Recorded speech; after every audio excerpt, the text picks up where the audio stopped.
देखो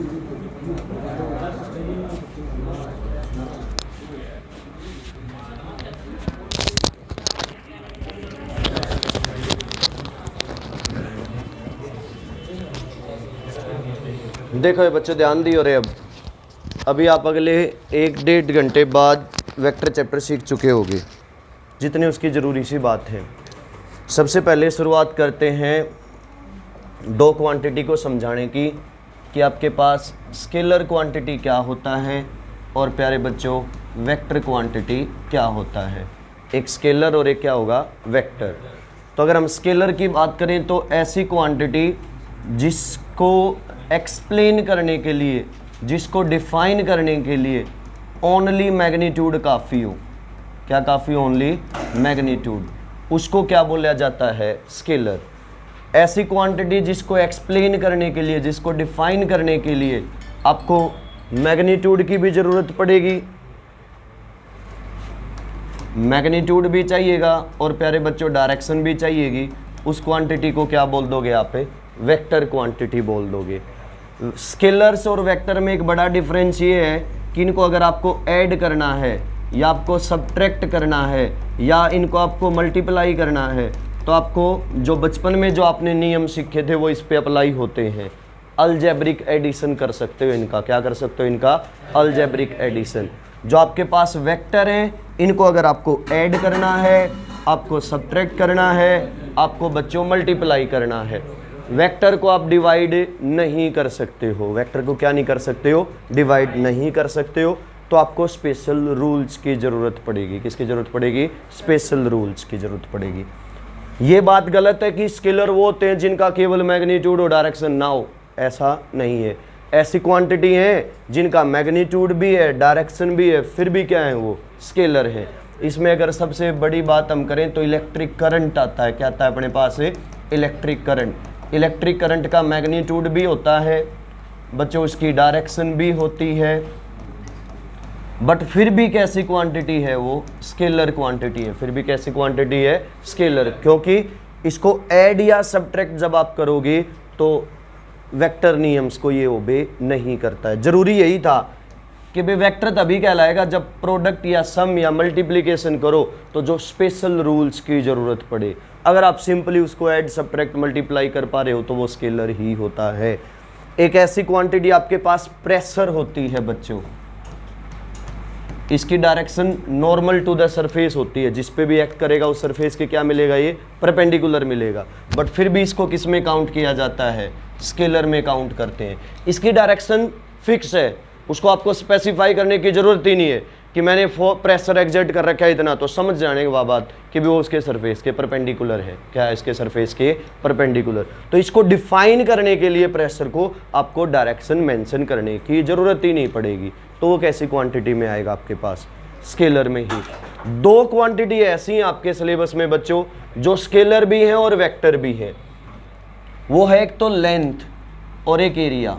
length and area, these are both scalar and vector, both scalar and vector। हाँ उसको रख सकते हो बट उसमें कंडीशन है एक कि भी स्मॉल अमाउंट हो तो वेक्टर, लार्ज अमाउंट हो तो स्केलर। बट ये है कि स्मॉल लार्ज का लेना देना नहीं है। कहीं वेक्टर ट्रीट होती है, कहीं स्केलर ट्रीट होती है। वो मेंशन हो जाएगा कि कहाँ। +1 में हर जगह इनको आप स्केलर ही पढ़ोगे, +2 में इनको आप वेक्टर पढ़ोगे। तो ये दो क्वांटिटी ऐसी हैं। वो भी चलो लगे हाथों बता ही देता हूँ। एक एंगल या एंगुलर डिस्प्लेसमेंट, एंगल या फिर क्या है बच्चों?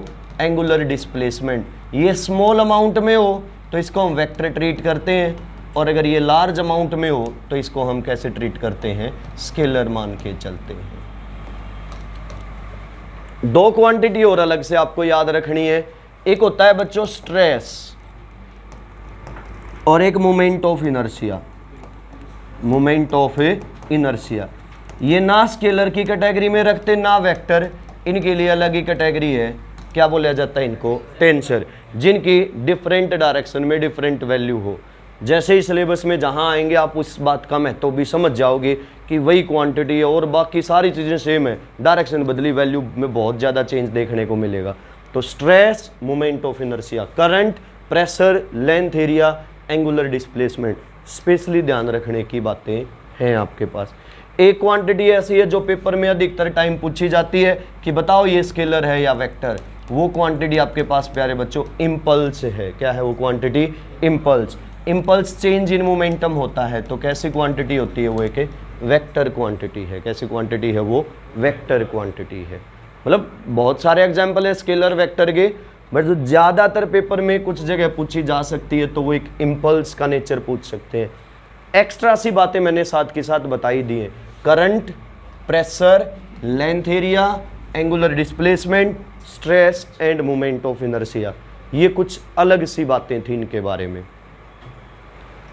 अब तक की बातों में हमने क्या सीखा? स्केलर क्या है, वेक्टर क्या है। स्केलर ऐसी क्वांटिटी जिनको डिफाइन करने के लिए केवल मैग्नीट्यूड की जरूरत हो। ऐड, सब्ट्रैक्ट या मल्टीप्लाई करना है तो simple algebraic rules, simple algebraic rules.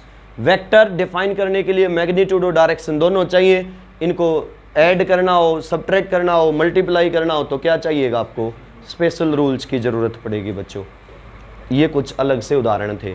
Simple examples की अगर हम बात करें इन्हीं क्वांटिटीज की कि स्केलर के कुछ उदाहरण बताओ, वेक्टर के कुछ उदाहरण बताओ, तो स्केलर में आपका डिस्टेंस आता है, स्केलर में आपका मास आता है, स्केलर में आपकी स्पीड आती है, स्केलर में आपका वर्क आता है, स्केलर में आपका एनर्जी आता है, स्केलर में आपका हीट आता है। ये क्वांटिटी सारी की सारी स्केलर में आती हैं। वेक्टर में मैं बात करूं तो वेक्टर में डिस्प्लेसमेंट आता है बच्चों, वेलोसिटी आता है, एक्सेलरेशन आता है, फोर्स आता है, लीनियर मोमेंटम आता है। ये आपके कुछ उदाहरण हैं वेक्टर क्वांटिटीज़ के। कुछ स्पेशल मैंने अलग से ही आपको मेंशन कर दी थी बातें। तो क्या इंट्रोडक्शन क्लियर हो गया? स्केलर क्या है, वेक्टर क्या है और उनसे रिलेटेड कुछ बातें।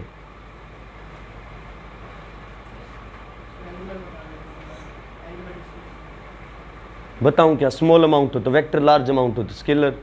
याद ना हो 3 बार बोल दिए, एक बार खाने से पहले, खाने के बाद, खाना पचने के बाद।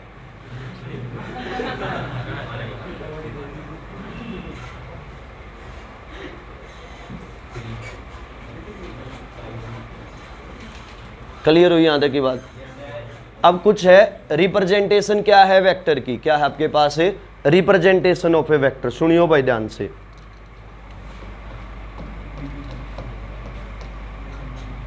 रिप्रेजेंट कैसे करोगे इसको? अगर आपको लिखना है एनालिटिकली तो क्वांटिटी, उसके ऊपर एरो का साइन लगा दो। तो ये किसके लिए यूज करते हैं? वेक्टर के लिए। वेलोसिटी है तो ये, एक्सेलरेशन है तो ये, फोर्स है तो ये, लीनियर मोमेंटम है तो ये, इम्पल्स है तो ये। अरे याद रखोगे, ऊपर क्या लगा दो? उस पर एरो का साइन लगा दो। अगर आपको ज्योमेट्रिकली दर्शाना है तो एक स्ट्रेट लाइन, एक साइड एरो, ये टेल, ये हेड, ये डायरेक्शन को दिखाता है। इसकी जो लेंथ है वो मैग्नीट्यूड को दर्शाती है। लेंथ ज़्यादा तो मैग्नीट्यूड ज़्यादा। एरो का साइन डायरेक्शन को दर्शाता है। एरो वाले पॉइंट को हेड बोल देते हैं, दूसरे वाले पॉइंट को टेल। ये स्टार्टिंग पॉइंट को शो करता है, ये डायरेक्शन को शो करता है। इसकी जो लेंथ है वो मैग्नीट्यूड को शो करती है। तो एनालिटिक मतलब मैथमेटिकली दर्शाना है तो वो जो भी उसके लिए आप अल्फ़ाबेट लेके चलो, उसके ऊपर क्या लगा दियो? एरो का साइन लगा दियो। ज्योमेट्रिकली दर्शाना हो, रिप्रेजेंट करना हो तो एक स्ट्रेट लाइन, एक टेल और एक क्या होगा? हेड होगा। क्लियर है ये बात भी? पक्की बात है? हाँ कि ना? आगे सुनो। तो केवल आपको वेक्टर का मैग्नीट्यूड लिखना हो, केवल क्या लिखना हो? वेक्टर का मैग्नीट्यूड। तो उसके 2 तरीके हैं।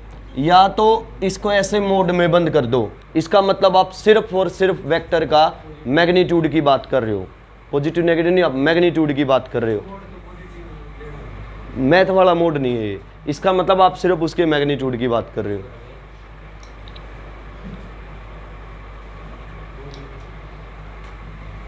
या फिर आप ऊपर से एरो का साइन हटा दो।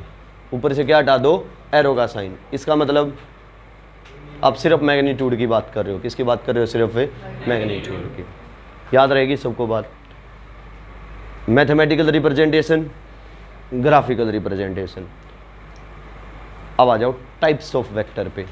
वैसे बहुत सारे हैं, अपने काम की जो बात है वो मैं लिख देता हूँ। एक बार ये नोट करना है तो नोट कर लो।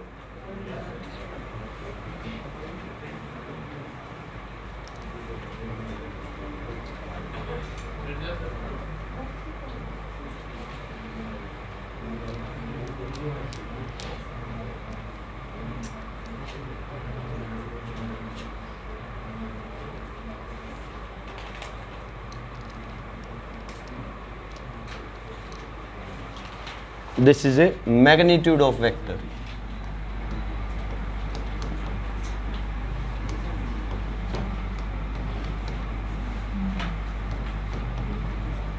ए वेक्टर का मैग्नीट्यूड था सिर्फ। सुनो तो भाई अगली बात, टाइप्स ऑफ वेक्टर पे चले ना।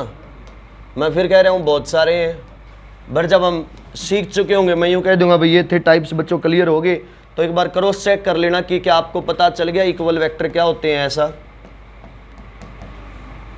जब सीख चुके होंगे तो क्या आपको नेगेटिव वेक्टर आ चुका होगा कि ना आया होगा। जब हम सीख चुके होंगे तो आप ये देख लेना कि आपको पैरेलल वेक्टर आता है कि नहीं आता। आप देख लेना कि आपको एंटी पैरेलल वेक्टर आता है कि नहीं आता। आप क्रॉस चेक कर लेना कि आपको यूनिट वेक्टर आता है कि नहीं आता। आप क्रॉस चेक कर लेना कि आपको जीरो वेक्टर के बारे में कुछ पता है कि ना पता। और आप क्रॉस चेक कर लेना कि आपको पोलर वेक्टर के बारे में कुछ पता लगा कि ना लगा। और आप क्रॉस चेक कर लेना कि आप लोगों को एक्सियल वेक्टर के बारे में कुछ पता लगा कि ना लगा। बहुत होशियार है भाई ये बच्चा, कहाँ से?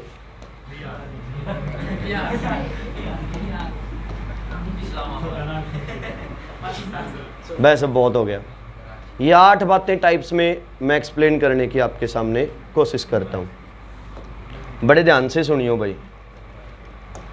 पहले ये चारों एक साथ क्लियर होने जा रहे हैं।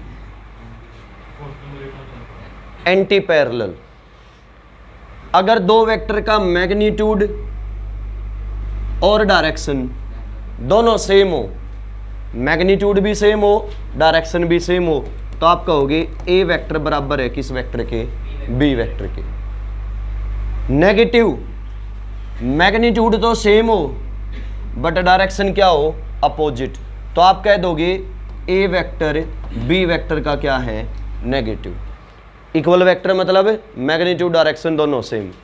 नेगेटिव वेक्टर मतलब magnitude same direction opposite. Magnitude same है डायरेक्शन अपोजिट।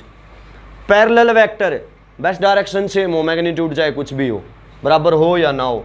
एक ये ले लिया, एक ये ले लिया, ये कैसे वेक्टर हैं? दोनों पैरेलल वेक्टर है।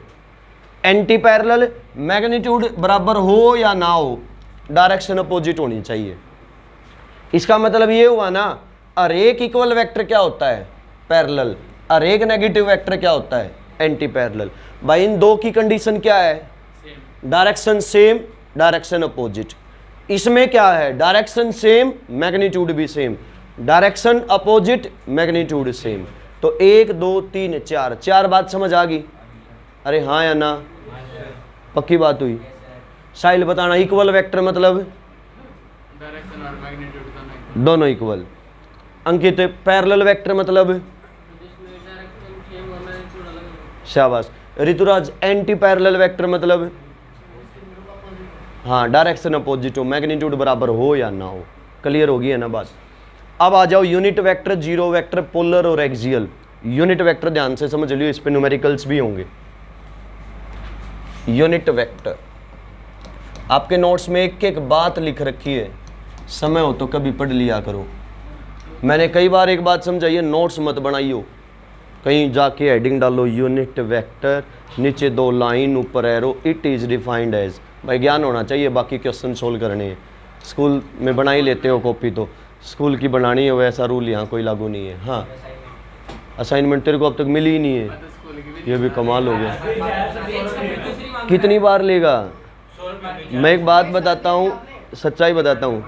अरे सुन तो लो, +1 में 39 स्टूडेंट्स हैं और शायद मैं कल हिसाब करने गया था 52 कॉपी हो चुकी हैं असाइनमेंट्स की। उसने खुद कहा दीपक अब की बार इतने बच्चे आ गए। माँ सर बोले क्यों? माँ बोले 52 असाइनमेंट्स जा चुकी हैं अब तक। कोई बात नहीं भाई, अब भी किसी की रहती है तो बता दियो भाई, दे दूंगा मैं।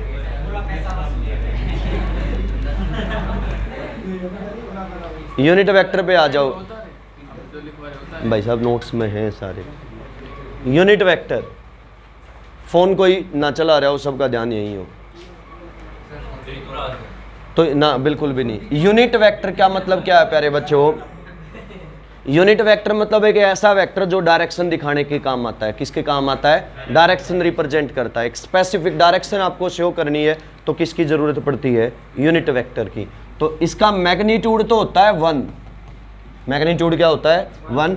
और काम क्या आता है कि स्पेसिफिक डायरेक्शन को रिप्रेजेंट करता है। ये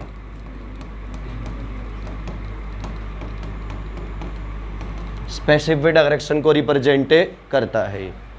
3 टाइप के स्पेशल यूनिट वेक्टर हैं जिनको ऑर्थोगोनल, ऑर्थोगोनल मतलब एक दूसरे के परपेंडिकुलर, ऑर्थोगोनल का मतलब एक दूसरे के परपेंडिकुलर, ऑर्थोगोनल यूनिट वेक्टर भी बोल देते हैं। वो 3 कौन कौन से हैं रोहन? याद हो तो शाबाश। आई कैप, जे कैप और एक क्या है बच्चों? K cap. I cap, J cap, K cap. Unit vector along X axis, unit vector along Y axis. और मोनिका के कैप क्या है? Unit vector along Z axis. प्यारे बच्चों बात क्लियर? ये I cap, J cap, K cap, सहमत हुए?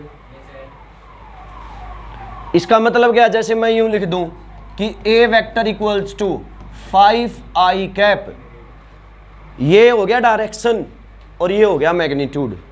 ए vector का मैग्नीट्यूड कितना है? 5। डायरेक्शन क्या है? X axis. डायरेक्शन क्या है? X axis. मैं लिख दूं B vector equals to -10 J cap, इसका मैग्नीट्यूड कितना है? 10। मैग्नीट्यूड क्या है? 10। डायरेक्शन क्या है? Minus Y axis. क्या है डायरेक्शन? है माइनस वाई एक्सिस। समझ गए इस बात को? मैं ये लिख देता C vector equals to 2 I cap plus 4 J cap. इसका मतलब क्या है कि सी वेक्टर एक ऐसा वेक्टर है जिसका एक्स के अलोंग मैग्नीट्यूड कितना है? 2। वाई के अलोंग मैग्नीट्यूड कितना है? 4। समझ गए हो बात को? एक्स के अलोंग कितना? 2। वाई के अलोंग कितना? 4। अरे समझे हैं? पक्की बात हुई? इसको कार्टेशियन फॉर्म बोल देते हैं बच्चों। ऐसे लिख दूं मैं a equals to a1 I cap plus a2 J cap और प्लस a3 के कैप। ये a वेक्टर की कौन सी फॉर्म कहलाती है? Cartesian form. कैसी फॉर्म है ये? कार्टेशियन। कि तीनों कंपोनेंट्स के साथ लिख रखा है, x कंपोनेंट, y कंपोनेंट और एक क्या है हमारे पास? z component. x component, y component और एक क्या है? z component. अब इसी के ऊपर हम आगे का डिस्कशन लेके चलते हैं। क्या इससे पहले मैं मान के चलूं आपको क्लियर हो गया कि यूनिट वेक्टर होता क्या है? क्या होता है यूनिट वेक्टर? एक ऐसा वेक्टर जिसका मैग्नीट्यूड 1 हो और जो एक स्पेसिफिक डायरेक्शन को शो करता हो। 3 स्पेशल टाइप के यूनिट वेक्टर होते हैं, I cap, J cap, K cap. I cap क्या शो करेगा? X direction. जे कैप क्या शो करेगा? Y direction. के कैप क्या शो करेगा? Z direction. बात क्लियर हुई? ऐसे लिख दिया तो ये वेक्टर की कौन सी फॉर्म कहलाती है? कार्टेशियन फॉर्म, जिसमें तीनों कंपोनेंट लिख रखे हैं, X component, Y component, Z component. अब इसका ऑपरेशन करते हैं हम। अबाउट दिस क्या क्या यहां से पता लग सकता है? ए वेक्टर दिया गया बच्चों, ये बात सुन लियो। अब न्यूमेरिकल से संबंधित पहली बात बताने जा रहा हूं। यहां से आप क्या क्या बता सकते हो? पहली बात भाई, इस वेक्टर का मैग्नीट्यूड, इस वेक्टर का मैग्नीट्यूड, वेक्टर का मैग्नीट्यूड निकलेगा under root a1 square plus a2 square plus a3 square. Minus भी हो तो भी प्लस ही लगाना है, ध्यान रखियो। माइनस भी हो तो क्या लगाना है? प्लस ही लगाना है। दूसरी बात, यहां से आप क्या बता सकते हो? इस वेक्टर की डायरेक्शन में यूनिट वेक्टर, इस वेक्टर की डायरेक्शन में यूनिट वेक्टर, उसको हम दर्शा देंगे unit vector along A vector. A cap से दर्शाया जाएगा। किससे दर्शाया जाएगा? ए कैप से। क्या है उसका तरीका भाई? ध्यान से सुन लियो। इस वेक्टर को इसके मैग्नीट्यूड से भाग कर दो। इस वेक्टर को किससे भाग कर दो, इसके मैग्नीट्यूड से, क्या पता लग जाएगा आपको, यूनिट वेक्टर पता लग जाएगा इसकी डायरेक्शन में। वेक्टर क्या था, A1 I cap plus A2 J cap plus A3 K cap, ये तो अपना वेक्टर था। और डिवाइड बाई इसका मैग्नीट्यूड, इसका मैग्नीट्यूड क्या था, under root A1 square plus A2 square plus क्या होगा बच्चों, A3 स्क्वायर। ये यूनिट वेक्टर इस वेक्टर की डायरेक्शन में, मैग्नीट्यूड ऑफ द वेक्टर और उसका यूनिट वेक्टर क्या है, ये उसका यूनिट वेक्टर।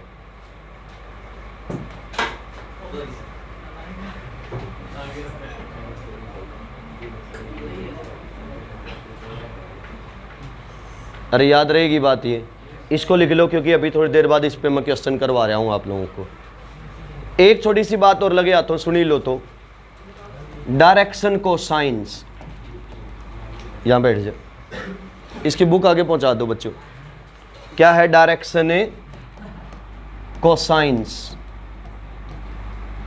किस वेक्टर का x axis, y axis, z axis, तीनों के साथ एंगल देखना हो, तीनों के साथ क्या देखना हो, एंगल। तो सुन लो बच्चों तीनों के बारे में। एक्स एक्सिस के साथ मान लो एंगल अल्फा है, तो कोस अल्फा, उसका तरीका होता है इस वेक्टर का एक्स कंपोनेंट बाय इस वेक्टर का मैग्नीट्यूड, बाय में क्या होगा, इस वेक्टर का मैग्नीट्यूड। ऐसे ही मान लो वाई एक्सिस के साथ एंगल बीटा है, तो डायरेक्शन कोसाइन हो जाएगा कोस बीटा, और कोस बीटा का तरीका होगा इसका वाई कंपोनेंट बाय में इस वेक्टर का मैग्नीट्यूड। अगली बात, मतलब मान लो वाई एक्स जेड एक्सिस के साथ इस वेक्टर का कितना एंगल है, गामा, तो उसका तरीका होता है इसका जेड कंपोनेंट बाय इस वेक्टर का मैग्नीट्यूड। ये तीन बातें यहाँ से आपको आनी चाहिए। These are direction cosines. एक इंटरेस्टिंग बात बता दूं, डायरेक्शन कोसाइंस के स्क्वायर का सम, डायरेक्शन कोसाइंस के स्क्वायर का सम 1 होता है। डायरेक्शन मतलब एंगल, कोसाइन मतलब कोस थीटा, तो इनके डायरेक्शन कोसाइंस मतलब इनके एंगल के कोस, एक्स एक्सिस वाला, वाई एक्सिस वाला, और ये कौन सा है, जेड एक्सिस वाला, इनके स्क्वायर का सम कितना होता है, 1 होता है बच्चों। तो मैं अभी एक क्वेश्चन दूंगा, उसमें ये तीनों बातें आपको निकाल के दिखानी है, पहले इनको लिख लो, सारी नोट कर लो।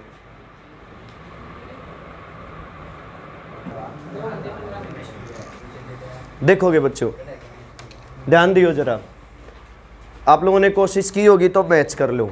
मैग्नीट्यूड निकालने का क्या तरीका बताया था, 4 का स्क्वायर प्लस 3 का, बस ज्ञान नहीं, ये इस पूरे को सोल्व किया हो तो 13 आया होगा, 169 बचा होगा, वो 13 हो गया। अब सुन लो, ये तो आया ए वेक्टर का मैग्नीट्यूड, क्या आया, ए वेक्टर का मैग्नीट्यूड। अब सुन लोगे ए वेक्टर की डायरेक्शन में यूनिट वेक्टर, ए वेक्टर की डायरेक्शन में यूनिट वेक्टर। अब यूनिट वेक्टर बच्चों कैसे निकाला जाता है, वेक्टर होता है वो तो मोड़ ना लगाएं, यूनिट वेक्टर कैसे निकाला जाता है, वो vector by its magnitude, by में क्या चलेगा, उसका मैग्नीट्यूड, 13 13 13, चाहे इकट्ठा लिख दो चाहे अलग अलग के नीचे लिख दो। अब आयो बात डायरेक्शन कोसाइंस की, क्या है डायरेक्शन कोसाइन। डायरेक्शन कोसाइन में 3 बातें निकालनी होती है, कोस अल्फा, कोस बीटा, और एक क्या होता है बच्चों, कोस गामा। कोस अल्फा कैसे आएगा, 4/13, अरे ध्यान है, A1 बाई ए वेक्टर का मैग्नीट्यूड, ये क्या आएगा 3/13, और लास्ट क्या आएगा 12/13। क्या ऐसा ही आया था, सबने ऐसा ही किया था, उसको देख लो एक बार। ए वेक्टर का मैग्नीट्यूड √3 आया होगा, इस माइनस की वजह से गड़बड़ मत कर दियो। अच्छा, कैसे कई 1 भी निकाल लेते हैं, कुछ पता नहीं कुछ अलग भी निकाल सकते हैं।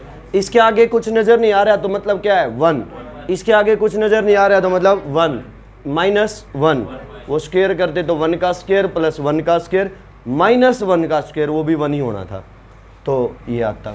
अब यूनिट वेक्टर कैसे निकलता है, वो वेक्टर आई कैप प्लस जे कैप माइनस के कैप बाय उनका मैग्नीट्यूड, चाहे पूरे के नीचे लिख दो या फिर आप अलग अलग के लिए भी लिख सकते हो। क्लियर हुई सबको बात ये, अरे हाँ या ना। आगे चलो जरा, डायरेक्शन कोसाइंस, कोस अल्फा यहाँ क्या है ये 1, मैग्नीट्यूड कितना था √3, कोस बीटा मैग्नीट्यूड यहाँ क्या था ये 1 और ये √3, 1/√3, और ऐसे ही कोस गामा क्या हो जाएगा, यहाँ क्या है -1 लेना है माइनस और बाई में √3, तो कोस अल्फा कोस बीटा और एक क्या है कोस गामा। समझ आ गई कहानी। एक क्वेश्चन और लिख लो यूनिट वेक्टर पे, क्वेश्चन नंबर 3। कोई बच्चा अभी असाइनमेंट ले हुए, एक दे दो, उसमें दे रखा है एक यूनिट वेक्टर पे एक और।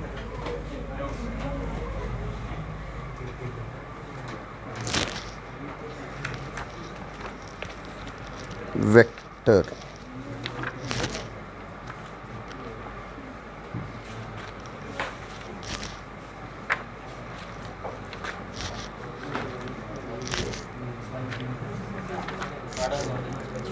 बच्चा आराम से, कौन है ऋतुराज, आराम से बच्चों। आराम से निकालो भाई, आराम से।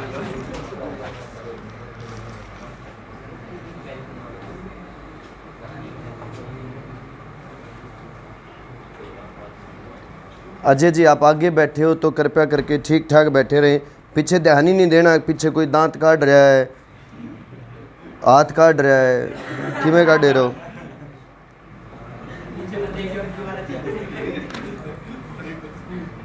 बैस रहे बच्चों, लिखो if A is a unit vector, scan करके देख लो, 1 मिनट रुक जाओ, ये तो ठीक होगा, रख दे वहीं। If a vector equals to 0.5 i cap plus 0.8 j cap और प्लस c k कैप, अगर ये a एक यूनिट वेक्टर है, क्या है ये एक यूनिट वेक्टर, तो आपको c की वैल्यू बतानी है बच्चों। आजा सोल्व कर दे बोर्ड पे,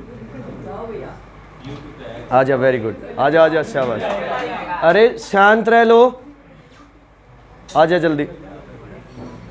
0.5 i cap plus 0.8 j cap plus c k cap, ये एक यूनिट वेक्टर है, तो आपको c की वैल्यू बतानी है।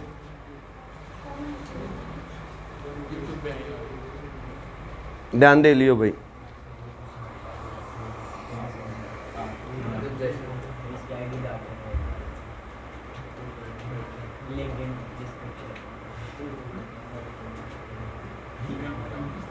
इक्वल्स टू 1 भी तो लिखेगा।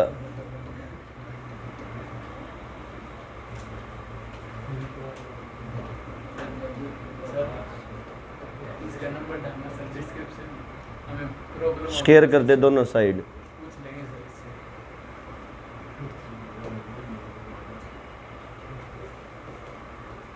शाबाश, वेरी गुड, बैठ जा भाई।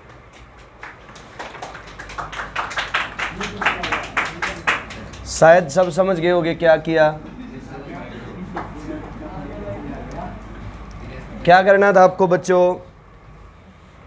ये यूनिट वेक्टर है तो मतलब मैग्नीट्यूड है 1, तो इसका मैग्नीट्यूड क्या होगा 1, तो 0.5 का स्क्वायर प्लस 0.8 का स्क्वायर प्लस c का स्क्वायर, पूरे का रूट क्या आना चाहिए 1, रूट 1 है तो स्क्वायर भी तो 1 ही होगा, तो आप चाहते तो सीधा उस साइड स्क्वायर कर देते, स्क्वायर करते तो ये हट गया रूट यहाँ से, और 1 का स्क्वायर क्या हो गया 1, तो इक्वल्स टू दिस, ये दोनों जोड़ के ये हो गए तो उधर उठा ले जाओ, तो c स्क्वायर कितना आया 1 माइनस 0.89, 1 इसमें से घटाओगे तो 0.11, ये तो आया c स्क्वायर, c पूछा था तो √0.11।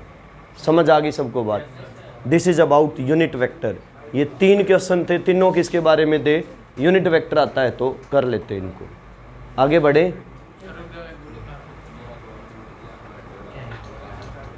ये लिखेगा फिर वो लिखेगा। फ़ोन है तेरे पास, एक बच्चा फ़ोटो उतार के भेज दियो इसके पास, बेस्ट में। देखो बच्चों, उनसे पहले अगर मैं चलता तो अपने पास शायद अब आप एक 5वां पॉइंट और समझ गए होगे, यूनिट वेक्टर। क्या समझ गए अब आप, यूनिट वेक्टर। उसके बाद आता है बच्चों जीरो वेक्टर। राहुल ये आपकी जिम्मेवारी है, अगले वाले का तो उसका तो काम है गोली देना, गोली तू लेगा कि ना लेगा वो तेरे पे डिपेंड करता है। वो जोड़ा लेके आता है घर से गोली का, कैप्सूल का, अब लोगे कि ना लोगे वो तुम पे डिपेंड करता है। आ जाओ भाई अगली बात पे।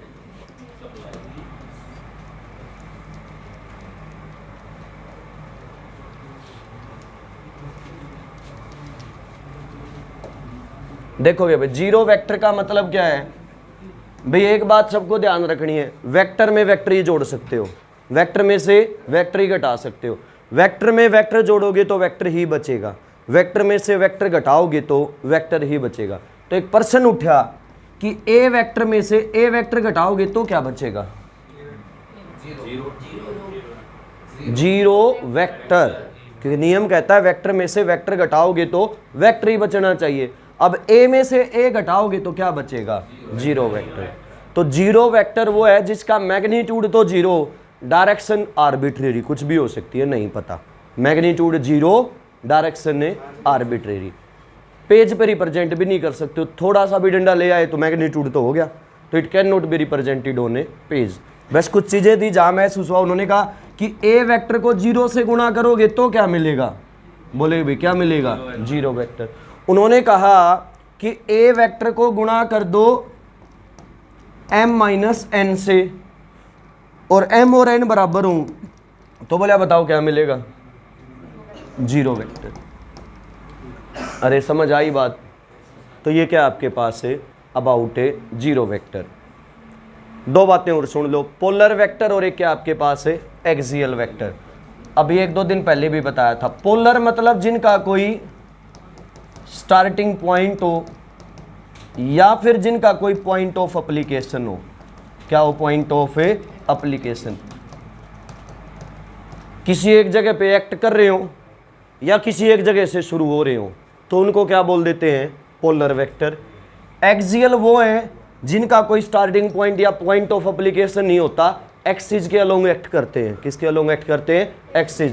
रोटेशन या सर्कुलर में जो आते हैं इस एक्सिस के अलोंग मिलेंगे, या तो ऊपर की साइड होंगे या नीचे की साइड होंगे। वो कौन से आते हैं? Axial, which do not have a starting point और point of application but they act along line axis. किसके अलोंग एक्ट करते हैं?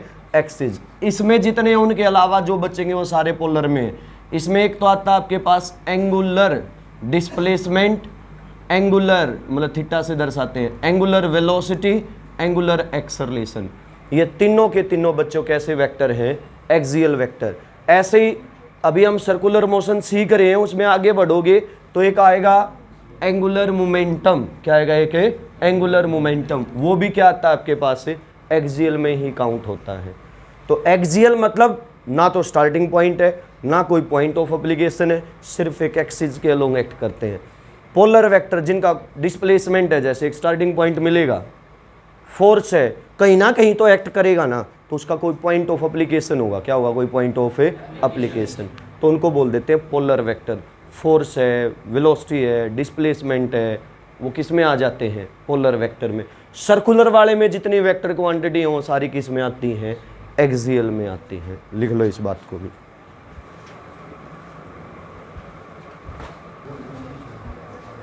लिखो बच्चों। देखो भाई, दो वेक्टर की अगर आपको प्रोडक्ट करनी है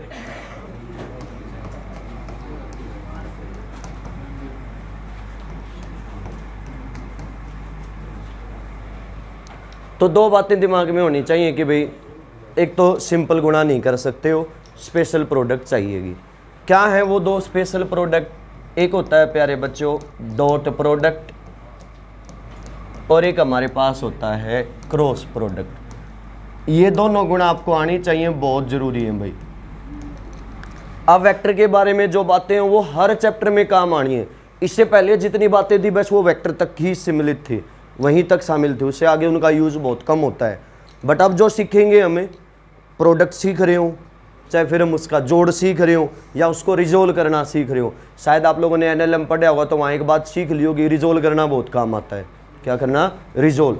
तो resolution of vector, product of vector, addition of vector, ये तीन टॉपिक हैं जिसमें से अभी हम करने जा रहे हैं प्रोडक्ट ऑफ टू वेक्टर। क्या कर रहे हैं? Product of two vector. कितने टाइप की प्रोडक्ट है? दो।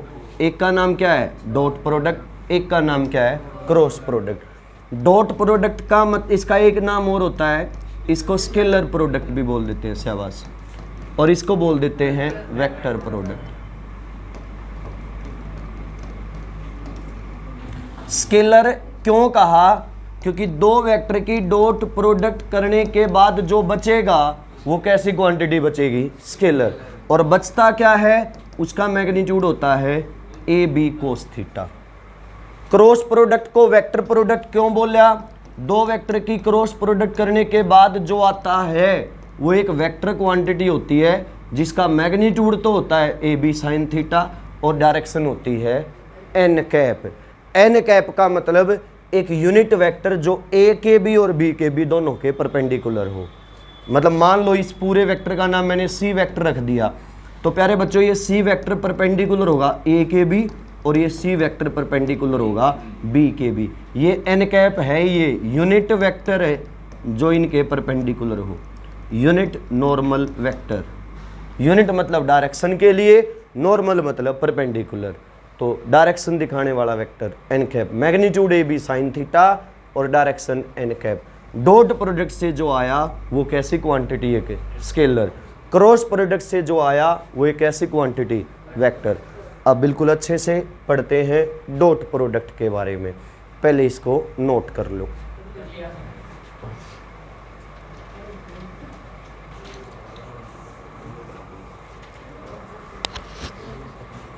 लिख ली बात,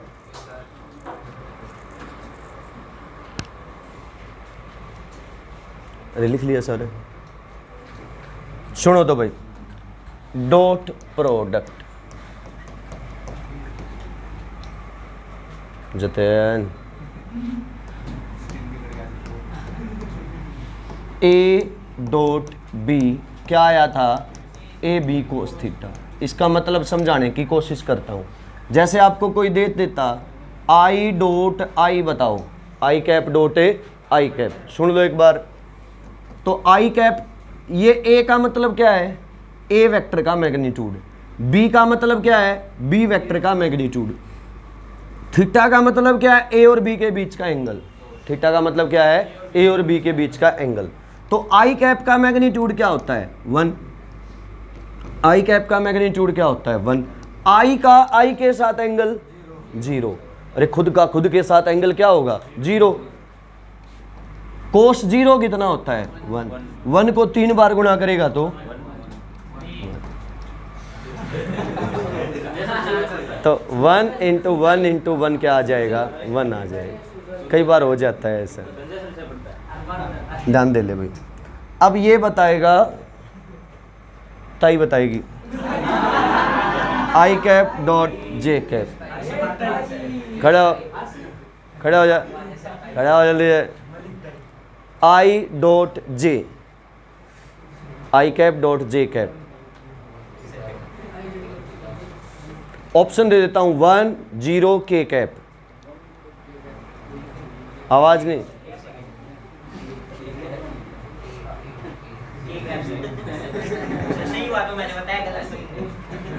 बैठिए अब।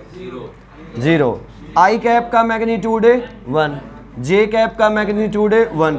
आई और जे ये एक्स डायरेक्शन, ये वाई। 90 कोस 90 क्या होता है, 0।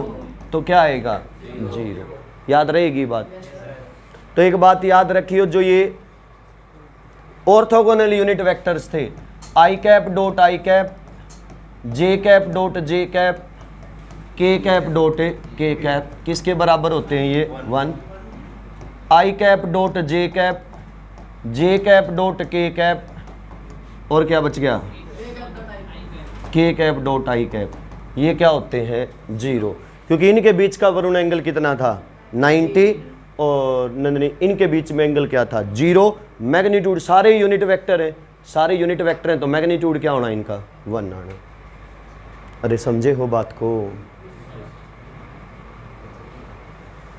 क्लियर, पक्का, सोच लो। अरे सोच ले, चलो तो, अरे मैं आगे आऊँगा तब दिख जाएगा। अब ठीक हो गया, अब भी ब्लर ही है। सही हो गया सर,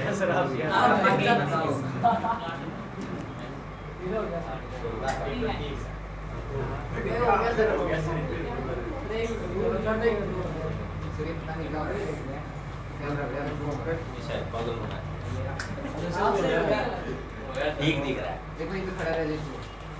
कोई अब ठीक हो गया। मजे मतलब ब्लर हो रखा है।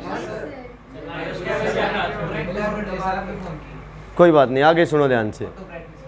Very good. उसकी वजह से ऐसा होता है।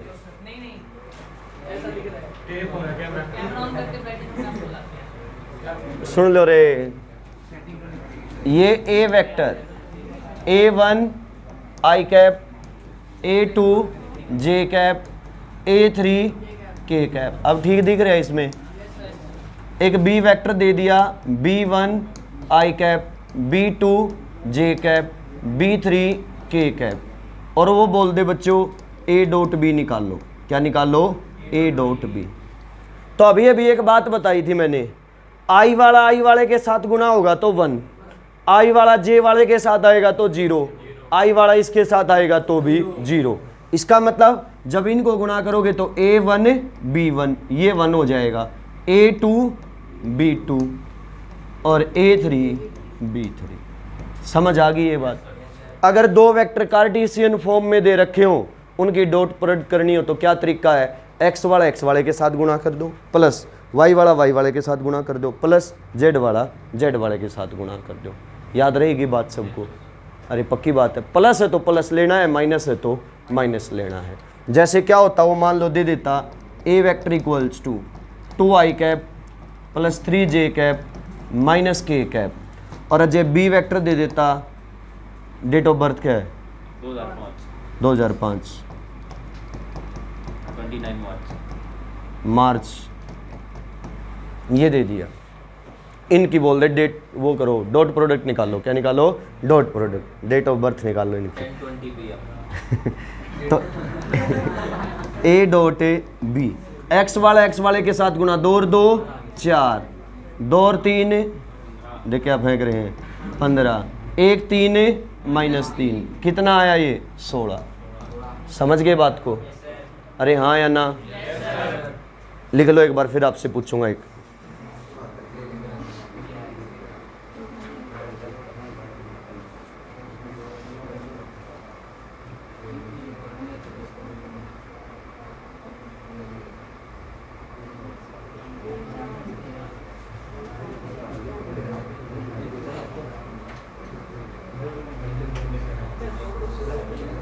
आवाज नहीं बच्चों।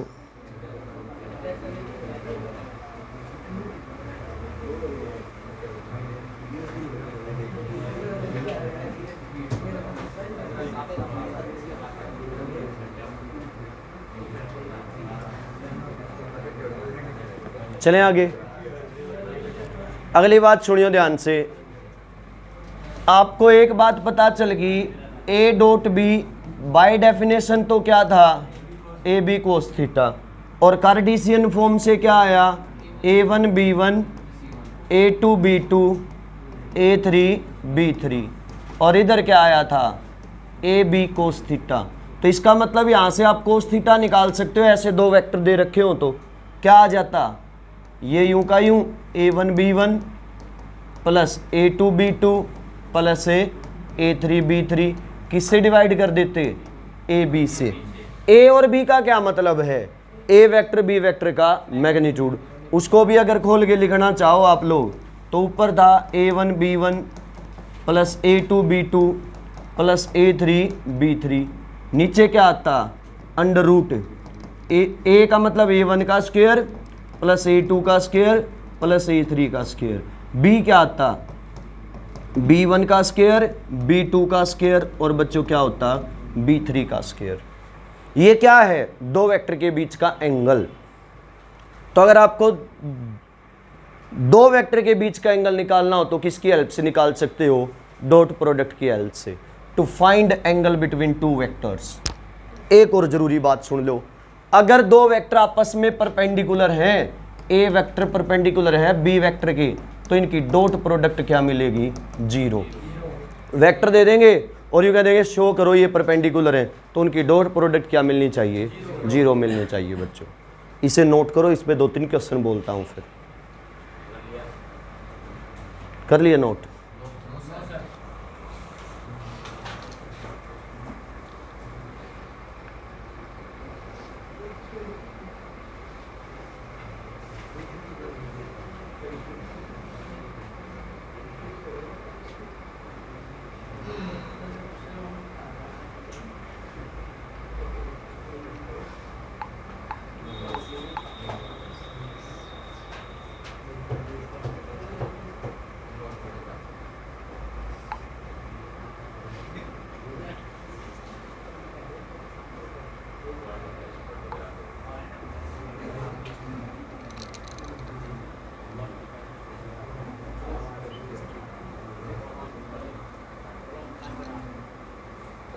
बोले भाई अब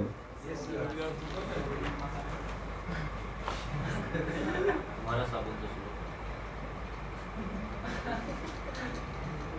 कहाँ से सारा लग रहे थे? आगे बढ़े।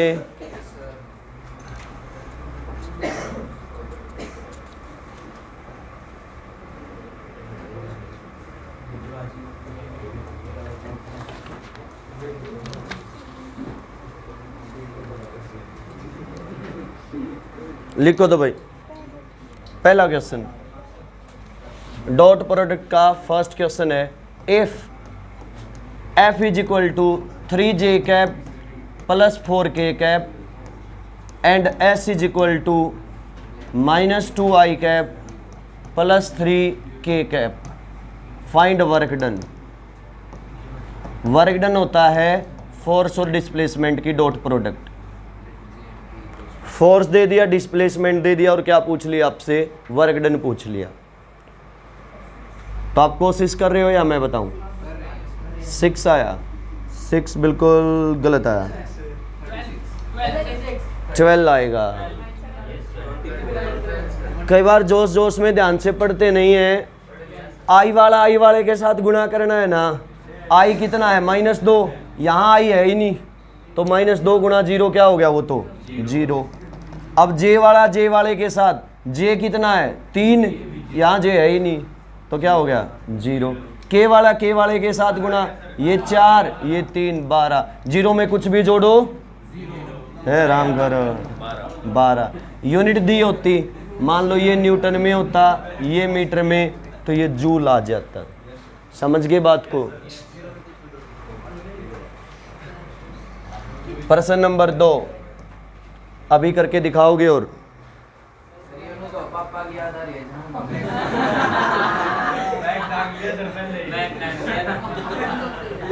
ए vector equals to 2i cap plus 3j cap, बच्चों आवाज नहीं, ध्यान दे ले। और बी वेक्टर दे दिया i cap plus 2j cap minus nk cap. बोले कि ए वेक्टर और बी वेक्टर परपेंडिकुलर हैं, तो n की वैल्यू बताओ। ए वेक्टर और बी वेक्टर परपेंडिकुलर हैं, तो n की क्या बताओ? वैल्यू। वरुण हवा में कैलकुलेशन कर रहा है, बाकी पेन पेज पे कर सकते हो। कितना? 2 ऑप्शन है, 1 2 3 4। क्यों तुक्का मारते हो?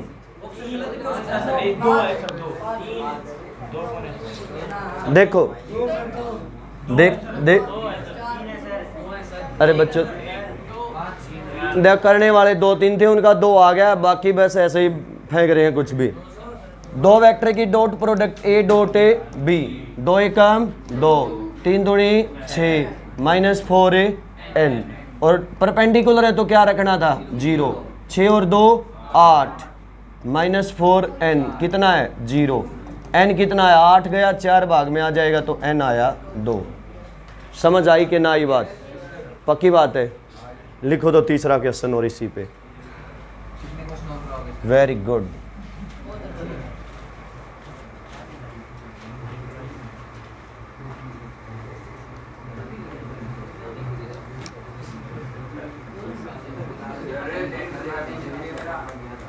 किसका है? Very good. लिखो भाई, इफ एफ इक्वल्स टू, कई बार हम होशियार हो जाते हैं और क्वेश्चन आसान सा होता है, 4i cap minus 3j cap. मैं कुछ ऑप्शन लिख रहा हूँ, 4i cap plus 3j cap, 6i cap, 4i cap minus 3j cap, 7k cap. इस f वेक्टर के परपेंडिकुलर कौन है? Which of the following is perpendicular to f? Perpendicular है तो डॉट प्रोडक्ट क्या होनी चाहिए? 0। देखो किसकी डॉट प्रोडक्ट 0 है निकम्मे हो, ये सीधा ही रहा डी वाला। ये i और j है, ये क्या है? k है। तो ये z एक्सिस में है, ये x y प्लेन में है, तो इसके परपेंडिकुलर है। फिर भी मान लो आपका मन करता गुणा करें जी, हम ऐसे नहीं माने। 4 4 है 16, 3 3 है 9, क्या ये 0 है? 6 4 है 24, बाकी और कोई गुणा होनी नहीं। 4 4 है 16 प्लस है 9, के है ही नहीं, 0। समझ गए बात को? कई बार प्रश्न आसान होता है, हम उसको ज़्यादा आसान मान लेते हैं। तो क्या डॉट प्रोडक्ट समझ गए हो? पावर निकालनी हो तब भी बच्चों डॉट प्रोडक्ट काम आती है। पावर होती है, सॉरी ऊपर वेक्टर का साइन नहीं आएगा, स्केलर क्वांटिटी है वो। पावर होती है एफ डॉट वी, वर्क होता है एफ डॉट एस। अपने प्लस वन में डॉट प्रोडक्ट ये दो क्वांटिटी निकालने में खासकर काम आती है।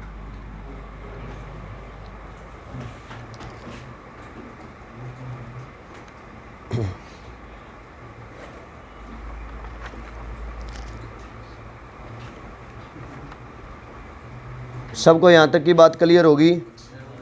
सोच लो। अब अगली बात सुनो भाई। अब आता है आपके पास क्रॉस प्रोडक्ट। क्या आता है? Cross product. ये डॉट प्रोडक्ट और क्रॉस प्रोडक्ट करने के बाद मैं एक छोटी सी बात बता दूं, अपनी असाइनमेंट में 83 क्वेश्चंस हैं। कितने इसकी असाइनमेंट में? 83। आप 83 में से मैं निशान लगवा दूंगा, लगभग 30 प्लस क्वेश्चंस आप कर सकते हो। Dot product, cross product, unit vector, इन 3 टॉपिक पे बेस कितने होंगे? लगभग 30 प्लस क्वेश्चंस होंगे। तो वो निशान लगवा दूंगा, कोशिश करियो कि मंडे तक, ट्यूसडे तक आप उनको टाइम देके कर पाओ। तो 30 क्वेश्चन में टाइम नहीं लगेगा बच्चे। जो मैंने 6 करवाए हैं वो उनमें से ही थे, MCQ है। अब आ जाओ बच्चों क्रॉस प्रोडक्ट पे। क्रॉस से प्रोडक्ट सुनियो जरा ध्यान से। A क्रॉस B, ये होता है AB साइन थीटा, और साथ में क्या आता है बच्चों? N cap. N कैप एक ऐसा वेक्टर है जो इन दोनों के क्या होता है? परपेंडिकुलर। ये बात काम आएगी। A क्रॉस B से जो वेक्टर आता है वो A और B के क्या होता है? परपेंडिकुलर। अब आपसे पूछ लेता I cap cross I cap निकालो, J कैप क्रॉस से J कैप निकालो, K कैप क्रॉस से K कैप। I का I के साथ एंगल 0, J का J के साथ एंगल 0, K का K के साथ एंगल 0। तो साइन 0 क्या होता है? 0। तो इनकी क्रॉस प्रोडक्ट क्या होगी? 0। अगर अर्स A क्रॉस A करना हो तो 0। अगर वो बोल देता A वेक्टर पैरेलल है B वेक्टर के, तो A क्रॉस B भी क्या होगा? 0। दो वेक्टर को पैरेलल शो करना हो तो उनकी क्रॉस प्रोडक्ट क्या होनी चाहिए? 0 होनी चाहिए। परपेंडिकुलर हो तो डॉट प्रोडक्ट 0, पैरेलल हो तो क्रॉस प्रोडक्ट 0। अलग अलग की क्रॉस प्रोडक्ट करो इनमें I J K में, तो वो और सुन लो रोहित क्या रहेगा। एक तो यह बात याद रख लियो भाइयों, सर्कल याद रखियो। ये क्या है? I cap. यहाँ क्या लिख लियो? J cap. यहाँ क्या लिख लियो? K cap. ये गोला खाम आएगा आपको याद रखने में। इधर चलो एरो, एरो मतलब नेक्स्ट, और साथ में साइन कैसा? प्लस। इधर एरो मतलब नेक्स्ट और साइन कैसा? माइनस। इसका मतलब क्या है? शिवम यहाँ से क्या समझाना चाह रहे हैं? I cap cross J cap, आगे चलो, आगे कौन है? K cap. और इस साइड चल रहे हो तो कैसा साइन, प्लस का साइन। अब हर्ष बताएगा के कैप क्रॉस जे कैप, सोच कोई बड़ी बात नहीं, आई कैप या माइनस आई कैप, माइनस आई कैप, समझ गया पड़ोसी ने बताया है, वेरी गुड। जे क्रॉस के क्या बताया था, नेक्स्ट लिख दो, तो जे और सॉरी के क्रॉस जे नेक्स्ट क्या है, आई, उल्टे चल रहे हो तो कैसा साइन, माइनस। समझ गए हो इस बात को, पक्की बात है। अगली जरूरी बात इसके बारे में प्यारे बच्चों, देखो ये आई क्रॉस जे के आया है तो जे क्रॉस आई क्या आएगा, शाबाश, माइनस ए के कैप। तो जरूरी बात ये थी कि ए क्रॉस बी बराबर नहीं होता है बी क्रॉस ए के, बल्कि क्या होता है, ए क्रॉस बी नेगेटिव होता है किसका, बी क्रॉस ए का। ए क्रॉस बी से जो वेक्टर आएगा और बी क्रॉस ए से जो वेक्टर आएगा वो एंटी पैरेलल होते हैं, क्या होते हैं, वो एंटी पैरेलल होते हैं। नेगेटिव साइन है, क्या है, नेगेटिव साइन। एंटी पैरेलल की बजाय आप बल्कि ये कहोगे उसका नेगेटिव वेक्टर होता है, वो क्या होता है उसका नेगेटिव। मैग्नीट्यूड दोनों का सेम आएगा बट डायरेक्शन क्या आएगी, अपोजिट, डिफरेंट नहीं अपोजिट, डिफरेंट और अपोजिट में फर्क होता है।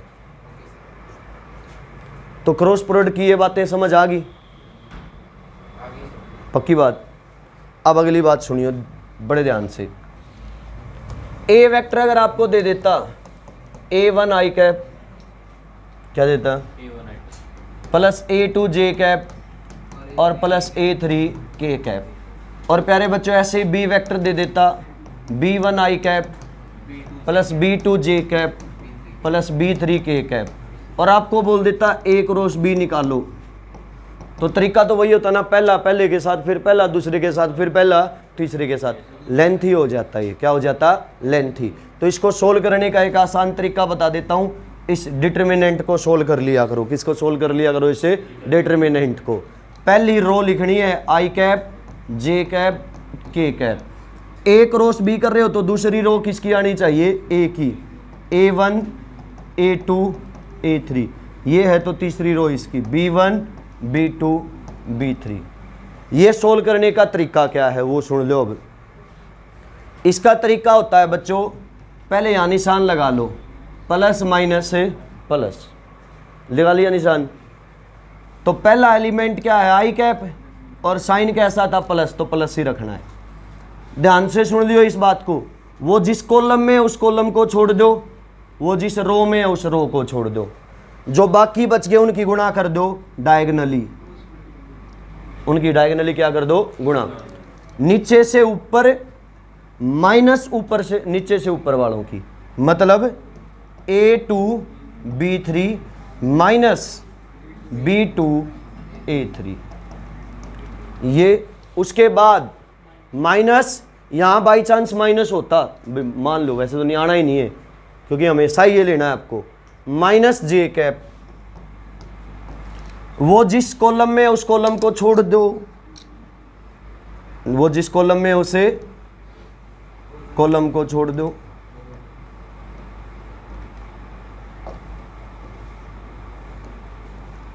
जिस रो में उस रो को छोड़ दो, तो क्या रह गया, A1 B1 A3 B3, ऊपर से नीचे नीचे से ऊपर, तो A1 B3 minus B1 A3, याद रहेगी बात, प्लस के कैप, क्या आएगा, जिस कॉलम में उस कॉलम को छोड़ दो, जिस रो में वो रो, A1 B2 B1 A2, A1 B2 minus A2 B1,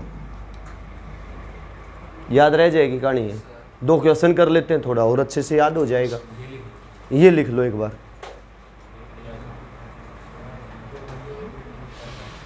सब लिख लें बच्चों। इसके क्वेश्चन अभी करते हैं, देखोगे भाई। ए क्रॉस बी आपको सोल्व करना है, ए क्रॉस बी इसमें निकालोगे बच्चों तो क्या बताया था, पहली रो तो क्या लिख लियो, आई cap J cap K cap, दूसरी रो ए के तीनों 2 1 3 1 1 -1। फिर कैसा साइन, प्लस माइनस प्लस। अब सुनो भाई, आई कैप के साथ क्या लिखना था याद हो तो, इन दोनों की गुणा -1, इन दोनों की गुणा -3 माइनस जे कैप। जे कैप के साथ क्या आना है बच्चों, माइनस का 2 माइनस का 3, माइनस का 2 माइनस का 3। के कैप के साथ क्या आना है, 2 -1 प्लस के कैप के साथ आना है 2 -1। तो यह आया -4 आई कैप प्लस 5 जे कैप प्लस के कैप। ये आया है तो सही है, वेरी गुड। ना आया है तो पूछ लो, कहीं डाउट हो तो। पक्का क्लियर है? ये याद है तो इसमें पुट कर दे, बट ये आसान रहेगा, उतना बड़ा याद नहीं रहेगा। साहिल में टोपी नहीं लगे, कैप नहीं। अरे तो कोई बात नहीं, वो आगे ले जेब में भी नहीं लगे। अरे तो भाई कोई बात, भाई एक बच्चे को डाउट आया है कि सर यहाँ वो कैप लगानी तो नहीं रखी आपने। नीचे लगा दियो। बच्चों क्लियर है सबको? ये यूज कहाँ कहाँ होना है, अब वो बात सुन लो। एक तो बच्चों जब टॉर्क निकालना होता है, आगे सीखोगे क्या निकालना होता है आपको, टॉर्क। तो वो होता है R क्रॉस F। क्या होता है वो, R cross F। R position vector होता है, F फोर्स होता है। ऐसे जब आगे बढ़ोगे तो एक एंगुलर मोमेंटम आएगा R क्रॉस P। क्या होता है वो, R क्रॉस P। एक जो अभी हम ये चैप्टर पढ़ रहे थे बच्चों, सर्कुलर मोशन वाला चैप्टर, कौन सा चैप्टर है, सर्कुलर मोशन। इस सर्कुलर मोशन में भी 2 जगह पे या 3 जगह पे आपका क्रॉस प्रोडक्ट का यूज होना है। कहाँ कहाँ वो यूज होना है, एक तो याद हो तो V को हम ओमेगा R लिखते थे, तो वहाँ होगा R क्रॉस ओमेगा। एक याद हो तो A को लिखते थे अल्फा R, तो वो भी क्या होगा, R क्रॉस अल्फा। ये क्या यूज होने हैं यहाँ पे, सारे क्रॉस प्रोडक्ट यूज होना है।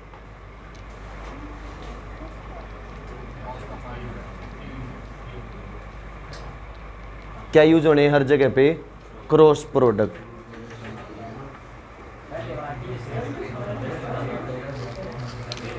अब मैं 3-4 बातें लिख रहा हूं, जरा उनके बारे में और बताएंगे। ये होता है टॉर्क, टाउ, टॉर्क। ये L होता है बच्चों angular momentum, angular momentum. V होता है वेलोसिटी,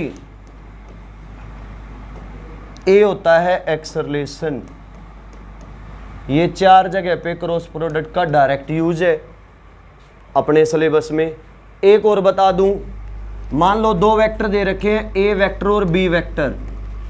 इसमें 3 बातें, अगर A वेक्टर और B वेक्टर एक ट्रायंगल की 2 साइड हैं, क्या है, ट्रायंगल की 2 साइड, तो इस ट्रायंगल का जो एरिया है ना, वो A क्रॉस B निकालो पहले, तो उसका मैग्नीट्यूड और उसको आप से डिवाइड कर दो, तो ये क्या निकल जाएगा, उस ट्रायंगल का एरिया आएगा। अगर A वेक्टर और B वेक्टर एक पैरेललोग्राम की 2 साइड है, तो इनका मैग्नीट्यूड निकाल लो बस, तो वो एरिया ऑफ द पैरेललोग्राम आ जाएगा। क्या होगा, ये एरिया ऑफ ए पैरेललोग्राम। और ये क्या है, एरिया ऑफ ए ट्रायंगल। जब ये 2 साइड हैं, तो ये 2 साइड हैं, तो एरिया A क्रॉस B, उसका मैग्नीट्यूड और उसका हाफ, ये भी एरिया ऑफ पैरेललोग्राम है। ये भी क्या, area of a parallelogram. But जरूरी बात ये है कि ये A और B उसके डायगोनल होने चाहिए। अगर A और B डायगोनल है तो क्रॉस प्रोडक्ट के मैग्नीट्यूड का हाफ। A और B अगर पैरेललोग्राम की साइड है तो A क्रॉस B का मैग्नीट्यूड। अगर एक ट्रायंगल की 2 साइड है तो A क्रॉस B के मैग्नीट्यूड का हाफ। ये हर जगह पे किसका यूज था, क्रॉस प्रोडक्ट का। अगर ए वेक्टर पैरेलल है बी वेक्टर के तो भी उनकी क्रॉस प्रोडक्ट 0 होती है।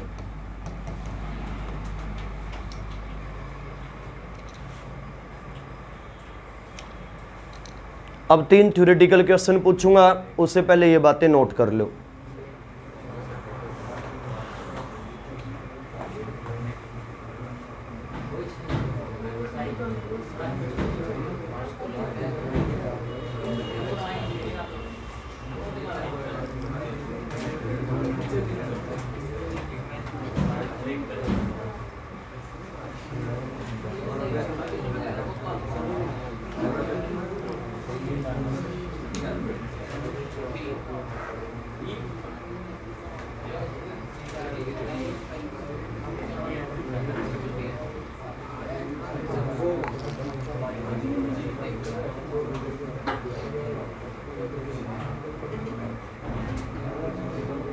लिख लिया बच्चों?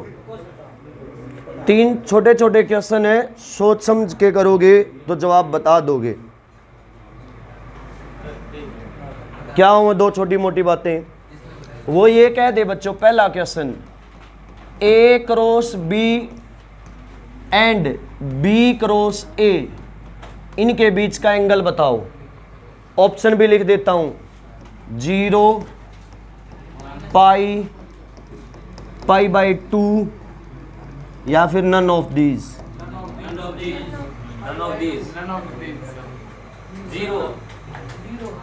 सारे होशियार हो, वेरी गुड, पाई आएगा। बताया था एंटी पैरेलल होते हैं। एक रो याद है ऐसा लिखा था, A cross B is negative of B cross A, तो एंटी पैरेलल हो गए ना, मतलब अपोजिट डायरेक्शन। अपोजिट डायरेक्शन का एंगल 180 होता है। 180 मतलब पाई, 180 मतलब है पाई। चलो एक बात और बताओ, A plus B and A cross B, इनके बीच का एंगल बताओ। A plus B cross A cross B, इनके बीच का एंगल। ऑप्शन दे देता हूं, pi by 2, 0, pi, none of these.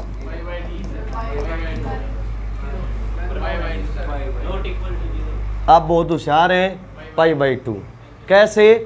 2 vector को जोड़ोगे ना तो उसके प्लेन में ही आना है उसका रिजल्ट, और क्रॉस प्रोडक्ट करोगे तो प्लेन के परपेंडिकुलर। तो ए प्लस बी से जो वेक्टर आएगा वो ए और बी के प्लेन में होगा, ए क्रॉस बी से जो आएगा वो उसके प्लेन के क्या होगा? परपेंडिकुलर। तो ए प्लस बी और ए क्रॉस बी में कितने का एंगल होगा? 90 डिग्री का। तू बचपन से होशियार है।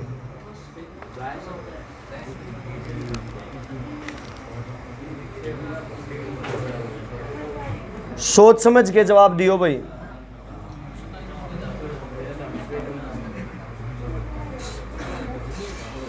आपको जवाब बताना है।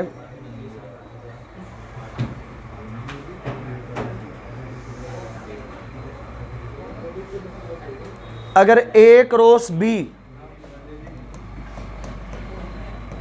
इसका मैग्नीट्यूड बराबर है ए डॉट बी के, तो ए और बी के बीच का एंगल बताओ।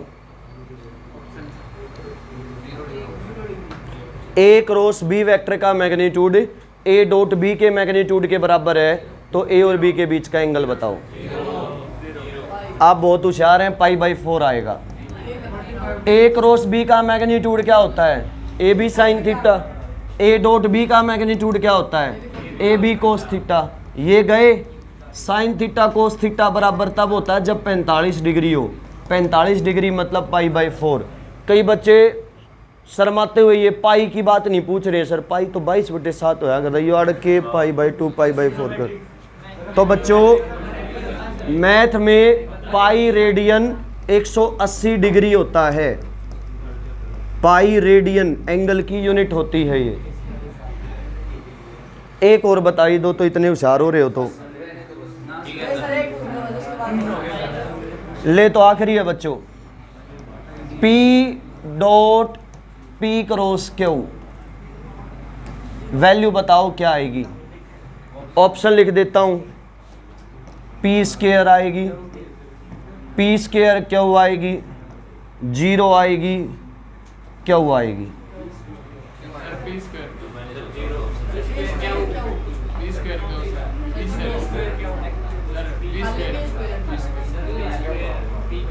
देखो आप सब होशियार हो, आपको एक बात पता है, पी क्रॉस क्यू से जो भी वेक्टर आएगा वो पी और क्यू के परपेंडिकुलर आएगा।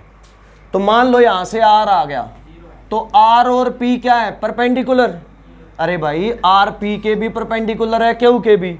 तो पी और आर परपेंडिकुलर, परपेंडिकुलर की डॉट प्रोडक्ट क्या होती है, 0। तू कैसे ही कर सकता है,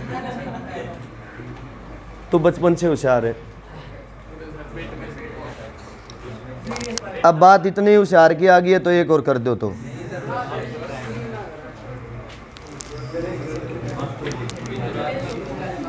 लास्ट है बच्चों ये,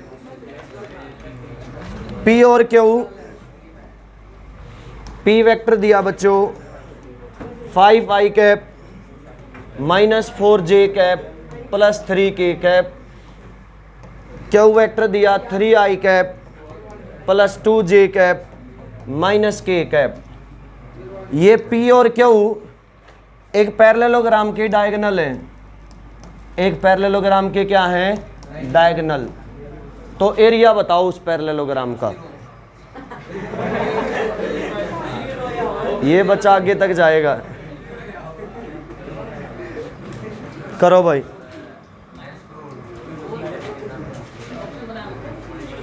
ऑप्शन कर लो सॉल्व।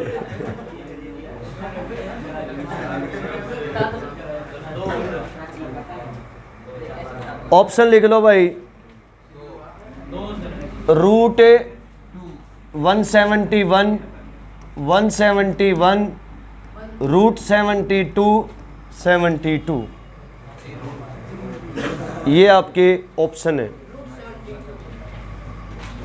ए option, b option, c option. कुछ यूनिट ना लिखी हो तो अगर आपका थ्योरेटिकल आए तो यहाँ यूनिट यूं लिख देना होता है।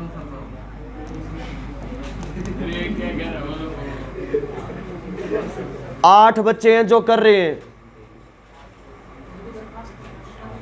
8 इसलिए कह दिया कि कुछ अपने आप को काउंट कर ले उसमें कि मैं तो 8 में ही हूं।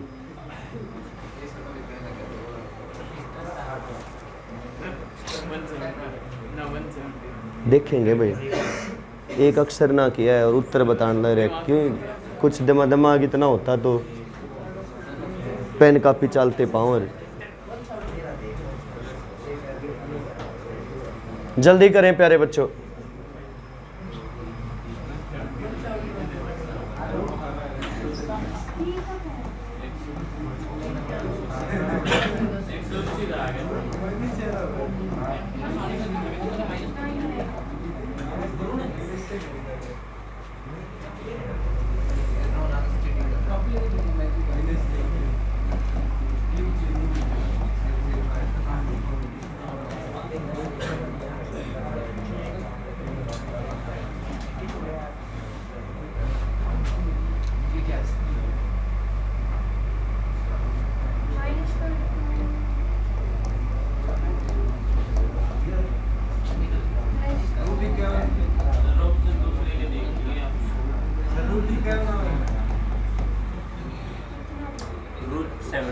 बच्चों एक मिनट, एक तो ये तो आ गया ए क्रॉस बी, बट मैंने ये कहा था डायगोनल हो तो मैग्नीट्यूड निकाल लो। तो ये 4, ये 196, 22 का क्या होता है 484, तो ये 484 जोड़ियो इनको, ये 200, 200, 684। इसके बाय में 4 करो, क्योंकि बाय 2 करना होता है ना, तो रूट में ले जाओगे तो बाय क्या हो जाएगा 4। 4 एकम 4, 2 4 से 28, 4 एकम 4, रूट 171 आएगा बच्चों। कैसे किया है या समझ गए? पहले तो एक रोस बी निकाला, फिर एक रोस बी का क्या निकाला मैग्नीट्यूड, फिर वो 2 से भाग किया, बट 2 रूट से बाहर था रूट में 2 को लेके जाओगे तो क्या हो जाएगा 4। तो ये आ गया आपका आंसर। हो जाएगा या नहीं? अब बता दूं असाइनमेंट के जो क्वेश्चन आपको कोशिश करके आने हैं बच्चों। बच्चे एडिशन नहीं करवाया है मैंने, मैं यहाँ लिखवा रहा हूँ, बोर्ड पे लिख ले उनको। पेज नंबर 37 है वेक्टर का, पहला, दूसरा, तीसरा, चौथा।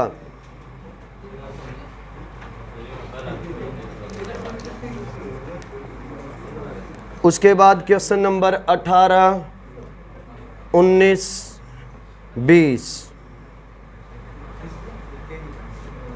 28, 29, 30, 23। 30 के बाद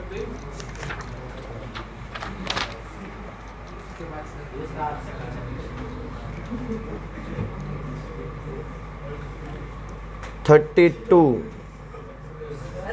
33, 34, 35, 36, 37,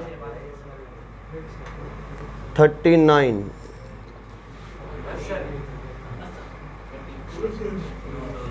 42, 44, 45, 46, 47,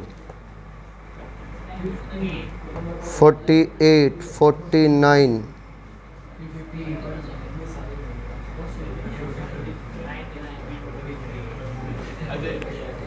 55, 56, 59, 61, 62, 63,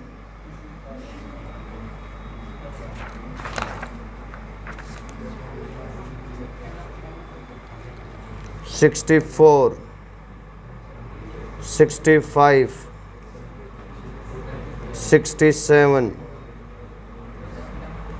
70, 30 बार चलेगा सर, आगे चलेगा क्या ले आगे 34, 72, 74, 76, 77, 78, 81, 82। 30 की जगह 50। ये क्वेश्चंस बच्चों आप इस असाइनमेंट के आज जितना मैंने सिखाया उसके बेस पे कोशिश कर सकते हो।